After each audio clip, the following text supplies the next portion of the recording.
Então, um outro exemplo de aplicação interessante é a aplicação, por exemplo, de dados para o mapeamento de plantas aquáticas. Então, aqui as plantas aquáticas foram mapeadas em termos de uma série temporal ao longo do ano hidrológico. Então, por exemplo, essas áreas marrom aqui, elas são áreas que praticamente toda a série elas estavam cobertas por macrófitas. Então, são áreas em que a cobertura por plantas aquáticas é mais ou menos constante.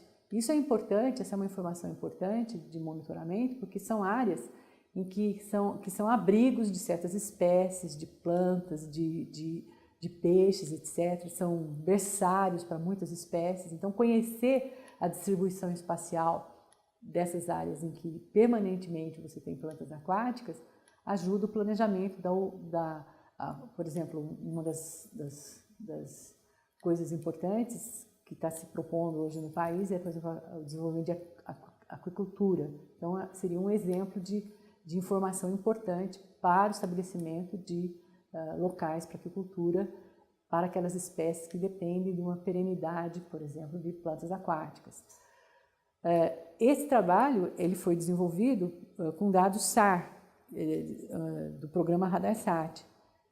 Qual que é a restrição para monitoramento ambiental? É que são dados comerciais, com aquisição cara e com necessidade de programação. Não são dados com cobertura repetitiva da superfície que permita que o satélite tenha uma certa frequência de cobertura e você, toda vez que o satélite passa, você tem o direito de adquirir uma cena para fazer o seu monitoramento. Não, esse satélite é um satélite que ele é um satélite canadense que tem aplicações voltadas para certos objetivos estratégicos da nação, principalmente a questão do gelo. E se você muitas vezes programar a aquisição para uma data que é necessária, uma frequência que é necessária para o seu monitoramento do que você tem interesse, você não vai conseguir os dados. Então, você tem que ter cuidado. Não é porque o dado permite você fazer alguma coisa, significa que você vai ter o dado disponível na frequência necessária para o monitoramento ambiental. Então, uma coisa para ser pensado. E outro aspecto, e que o custo também é um custo que muitas vezes é muito caro, certo? Dependendo do tamanho, número de imagens, etc. E que o outro aspecto também que deve levar em consideração é que a metodologia ela não é trivial, exige um técnico, um nível de conhecimento, um recurso humano que tenha um conhecimento para fazer o tratamento dos dados e gerar. Então, não é uma coisa simples de ser feita e de ser transferida em termos tecnológicos, e isso precisa ser pensado. Um outro exemplo de aplicação que a gente vê aqui foi feito o mapeamento da clorofila, do carbono orgânico dissolvido e do material em suspensão na água.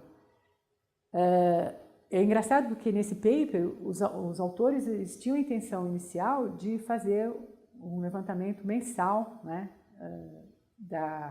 ao longo desde 1998 até 2004. Mas o que a gente observa aqui, nessa área aqui, é que dessa data para essa data, o lago ele está todo coberto, ele está todo achureado porque não tem informação. Por que não tem informação? Porque tem cobertura de nuvem. Então, um grande problema de você usar sistemas sensores para monitoramento de propriedades da água, como clorofila, carbono orgânico dissolvido e material em suspensão, é que você tem esses sensores são sensores que precisam operar na região óptica do espectro, que é a região em que você tem interação entre a luz e os componentes da água, como vocês já devem ter estudado em comportamento espectral de água. Então, o que acontece? Como você tem nuvem, você não tem informação. Diferentemente do que a gente viu no caso de SAR, você tem informação sobre plantas aquáticas, você não tem problema de cobertura de nuvem, mas você também não tem informação sobre o volume da água, porque a radiação de radar é refletida na superfície. Então, não tem informação. Aqui você tem a possibilidade de ter informação pela coluna d'água, mas devido à frequência de aquisição das imagens, né, que é baixa frequência, e o problema de cobertura de nuvem, você não consegue ter as informações no momento desejado. Então, o que eles produziram, o que eles reproduziram, eles conseguiram, depois de vários anos, de 1998 até 2004, eles conseguiram fazer imagens compostas e que permitiram ele calcular a concentração média de clorofila ao longo de vários meses. Então, por exemplo, essa média corresponde às vezes a locais em que estavam sem cobertura de nuvem, ou que o lago estava sem cobertura de nuvem, por exemplo, em 6 ou 7 datas, em 1 ou 2 anos, 3 anos, etc. Outros locais em que você tinha uma cobertura mais completa. Então, essa média ela não é muito confiável, certo? Por quê? Porque você não tem dados locais, você não pode dizer... E para o monitoramento, é importante eu saber onde está acontecendo o fenômeno, e não o fenômeno em média, certo? Esse que é o espírito do sensoriamento remoto, é a informação espacial, e nesse caso a informação espacial ela não é confiável, e os valores são valores médios apenas, tá? Um outro aspecto importante é que, por exemplo, dependendo do tamanho do sistema aquático, né, aqui você tem uma imagem antes do enchimento do reservatório de Balbina, que precisou de mais ou menos uns 3 anos para compor um mosaico, uma área muito grande. Uma cena só do TM não era suficiente para abranger toda a bacia de captação do reservatório, a bacia do Atumã, a montante de Balbina. Então precisaram de várias cenas para compor. E para conseguir cenas, imagens sem cobertura de nuvem, foram necessários 3 anos em seguida, certo? E como, por exemplo, a região é uma região que não tem uma dinâmica de uso e ocupação muito grande, mais ou menos não dá para perceber muitas transições, muitas diferenças, né? Mas deu trabalho para normalizar esses dados e tornar a imagem como se fosse uma área comum, uma área só. Aqui a gente tem após a construção do reservatório. Então existem, por exemplo, no caso do reservatório aqui, existem cenas cortando o reservatório. Só que no caso da água, como que eu vou fazer um mosaico de 2 datas? Né? As propriedades da água mudam constantemente. Então, esse tipo de produto, dependendo do tamanho, eu não posso usar imagens Landsat, porque eu vou precisar compor cenas que estão espaçadas no tempo e que as diferenças, mesmo que não sejam perceptíveis a olho nu, elas existem na realidade, né? Na realidade, eu não posso dizer eu não posso interpretar essas mudanças, essas propriedades, como sendo propriedades do sistema aquático num instante tal. Então, o monitoramento é impossível. Então, eu não posso pensar em fazer um monitoramento de um sistema aquático de dimensões muito grandes se eu não levar em conta a largura de faixa do sistema imagiador. Então, uma das outras informações que são passíveis de serem obtidas em dados de sensoriamento remoto é a informação sobre uso e cobertura. Por exemplo, esse mapa de desflorestamento que analisa a evolução do desflorestamento. Então, foi pega uma série histórica desde 1970 e foi calculada a taxa, né, de modificação de desflorestamento, o incremento de desflorestamento ao longo desse período. Então, uma coisa que a gente muitas vezes vê é que essas mudanças, às vezes, são muito grandes no começo e depois esses incrementos vão tendendo a um limite quase não perceptível pelo sistema. Então, isso também tem que ser considerado, porque muitas vezes as mudanças que ocorrem, que a gente percebe no sistema aquático, elas são reflexos de mudanças na bacia que ocorreram muito tempo depois, porque as mudanças atuais já não são tão presentes. Logo que você desfloresta uma bacia, você provoca uma entrada imediata de nutrientes, etc., e depois o sistema passa a se estabilizar. Um exemplo disso ocorre, por exemplo, com o reservatório de Tucuruí, em que logo após o fechamento, houve uma infestação por plantas aquáticas que cobriu quase 30% da área do reservatório. E depois, ao longo do tempo, o reservatório foi se estabilizando, né? E as plantas aquáticas foram, os nutrientes, aquela bomba de nutrientes resultante da decomposição da floresta que foi inundada, ela foi sendo absorvida, né, pelo sistema. Muitos dos nutrientes foram depositados no fundo do reservatório, que é um reservatório profundo, chega até 70 metros em alguns lugares de profundidade, e foram mineralizadas. Então, tem esses aspectos que a gente tem que, para monitorar um sistema aquático, você precisa conhecer o funcionamento do sistema aquático e como as forçantes do sistema aquático afetam esse funcionamento. Então, aqui é um outro exemplo interessante de informação que pode ser extraída de dados de satélite, que é o nível da água, que é uma coisa que pode ser monitorada, porque, por exemplo, no Brasil, a ANA tem uma rede de monitoramento de nível da água, mas muito aquém das necessidades. Então, o uso de altimetria por satélite seria uma possibilidade de você monitorar e caracterizar melhor o regime hidrológico dos rios, né? Que é uma variável importante, ou dos lagos, etc., que é uma variável importante. Mas o que a gente observa aqui nessa figura é que, por exemplo, primeiro, isso daqui foi baseado no sistema, no SAR do Envisat. Ele tem uma frequência de passagem de 35 dias.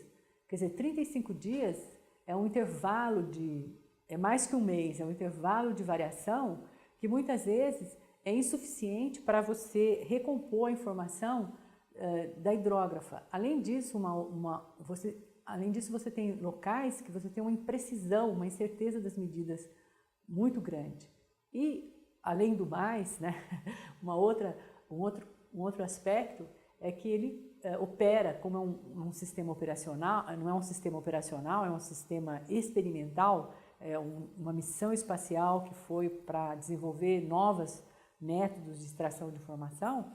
Ele funciona durante alguns anos e já sai de operação. No caso do Envisat, ele funcionou durante alguns anos e já está fora de operação. Então, potencialmente você tem a possibilidade de monitorar o nível da água, mas efetivamente esse monitoramento atual ele é comprometido pela falta de missões, da continuidade dessas missões, né? E associado ao nível da água também a possibilidade de usar dados de SAR, né, no modo ScanSAR, para monitorar a extensão e duração da inundação nas planícies, por exemplo, do Rio Amazonas, que é uma informação extremamente importante. Por quê? Porque quando há cheias extremas, a população ela é atingida perde suas casas, seus recursos, enfim, seu gado. Então, cria-se um problema social grave, né? Então, ter um conhecimento, ser capaz o objetivo desse trabalho aqui do Arnesen era você ser capaz de, dada um nível da água, né, dado o nível da água, né, numa estação fluviométrica local, você ser capaz de estimar a área alagada, né, quanto que vai alagar naquela seção. Então, isso foi possível. Então, por exemplo, se a gente observa aqui que do período de nível mínimo da água, que corresponde a um nível de 400 centímetros, você tem uma área inundada de 1.000 km², certo? Aqui em volta dos lagos. Quando você passa para 11 centímetros, 1.100 centímetros, 11 metros, você tem uma área alagada totalmente, a área do lago toda a região fica alagada, vira praticamente um único corpo de água, né? Há uma coalescência, né, desses lagos, eles ficam tudo inundado, e essa área sobe para chega até 2.365 quilômetros de área. Então, a gente pode ver que praticamente mais do que dobra a área alagada. E isso é um aspecto, é uma informação importante para o monitoramento de inundação, para sistemas de alerta, etc. Só que a gente tem que levar em conta que esses dados não estão mais disponíveis. O satélite parou de operar em 2001. Por quê? Porque era uma missão experimental e a europeia, né? Não, a japonesa, logo depois, o Alus Pulsar é do Japão, e logo depois houve uma série de problemas econômicos associados a isso, e o programa de substituição desse sistema por um novo ainda está. Então, se você tivesse desenvolvido um sistema de monitoramento baseado nesses dados, você teria ficado a pé. E uma outra informação interessante é que você pode tirar dados de morfologia dos lagos, e a partir desses dados foi usada uma série temporal de dados do TM Landsat, e a partir dessa série temporal foi possível classificar os lagos em termos da capacidade que ele tem de expandir ou retrair em função do regime hidrológico dos rios que alimentam essa região. Então a gente observa assim que alguns lagos aqui, a gente quase não vê lagos muito expansivos, né? E a gente vê, por exemplo, lagos como esses aqui, que são não expansivos. Eles praticamente, independente do nível do rio, eles não mudam de tamanho ao longo do tempo.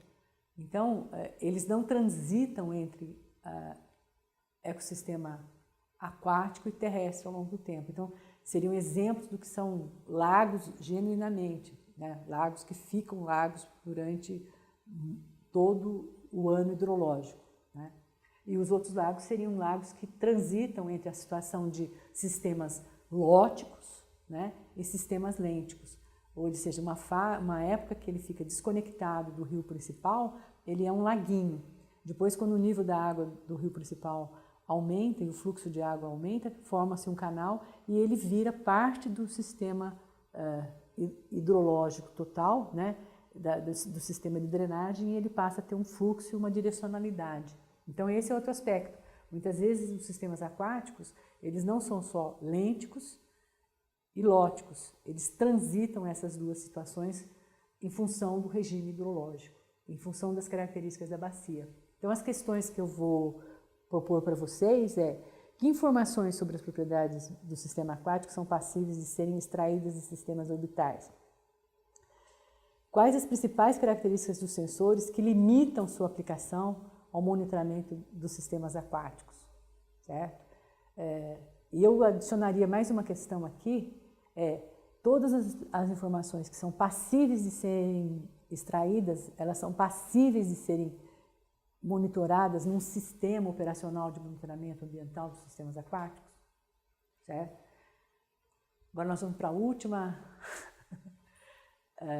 parte, que é o seguinte: se eu tivesse, e aí agora aqui é bastante subjetivo, bastante pessoal, bastante aceitem se quiser, né? Porque também não estou para impor a minha opinião para ninguém, eu estou só falando o que eu acho que em face da minha experiência ao longo desses anos todos que eu tenho trabalhado com isso, o que é possível no atual estado da arte monitorar a partir de dados de sensoriamento remoto e tentar um sistema de monitoramento de sistemas aquáticos. Eu acho que uma coisa que seria possível, que seria factível, se houvesse vontade política, era um sistema de monitoramento do estado trófico, principalmente dos reservatórios, porque são sistemas lênticos, grandes, certo?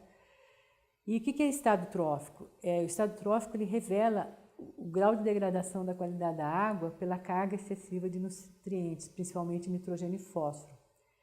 Então, o estado trófico tem muito a ver com a eutrofização antropogênica, ou seja, o aumento acima do nível de base dos sistemas aquáticos das cargas de nitrogênio e fósforo oriundas de fontes pontuais de poluição, esgotos domésticos, industriais, não tratados, e de fontes difusas, associados principalmente ao uso agrícola das bacias de drenagem. Então, por exemplo, no estado de São Paulo, a gente vê que não tem nenhum dos rios que correm pelo estado de São Paulo que não tenha sido modificado, que não tenha um sistema de barragens em cascatas e que tem, comprovadamente, se você pega os relatórios da CETESB, que é a Agência de Controle de Qualidade de Água, de Monitoramento de Qualidade de Água oficial do estado, você vê que a qualidade da água dos rios e dos sistemas aquáticos do estado de São Paulo é muito preocupante, certo?